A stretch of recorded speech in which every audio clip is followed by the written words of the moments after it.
तिकडे वैनगंगा नदीच्या पाणी पातळीत मोठ्या प्रमाणावर वाढ झाली आहे। त्यामुळे गोसेखुर्द धरणाचे 21 दरवाजे उघडण्यात आले। भंडारा जिल्ह्यात गेल्या काही दिवसांपासून मुसळधार पाऊस सुरू आहे। त्यामुळे गोसेखुर्द धरणाच्या जलसाठ्यात मोठी वाढ झाली आहे। त्यामुळे धरणाच्या 33 पैकी 21 दरवाजे उघडून पाण्याचा विसर्ग सुरू करण्यात आला आहे। गोसेखुर्द धरणातल्या पाणी विसर्गामुळे नदीकाठच्या गावांना सतर्कतेचा इशारा देण्यात आला आहे।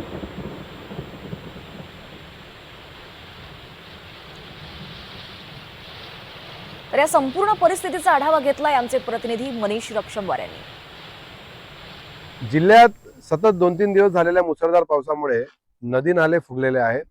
भंडारा जिल्ह्यामध्ये मुसळधार पाऊस सुरू झाल्यामुळे गोसीखुर्द धरणाचे 33 पैकी 21 दरवाजे उघडे करण्यात आलेले आहेत। 2496 क्युमेस मीटरने पाण्याचा विसर्ग सोडण्यात आलेला आहे। त्यामुळे वैनगंगा नदीच्या दोन्ही थळ्या पॅक झालेल्या आपण बघू शकता।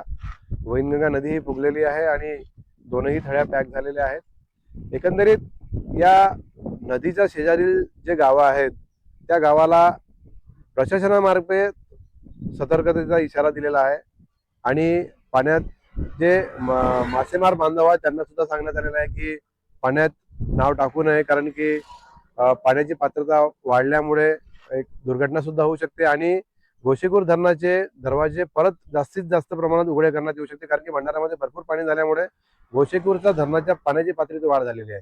त्यामुळे एकंदरीत आता जे आपण बघितलेलं आहे वैनगंगा नदीला जे पाण्याच्या पातळीत वाढ झालेली आहे त्या पाण्याच्या पातळीत वाढ झाल्यामुळे एक प्रकारे शेतकऱ्यांना सुद्धा एक प्रशासनातर्फे सांगण्यात आलेलं आहे की नदी काठावरील जे शेती आहे त्या शेतामध्ये जाण्याचा प्रयत्न करू नका, कारण की नदीला पाणी वाढलेलं आहे आणि काहीही दुर्घटना होऊ शकते।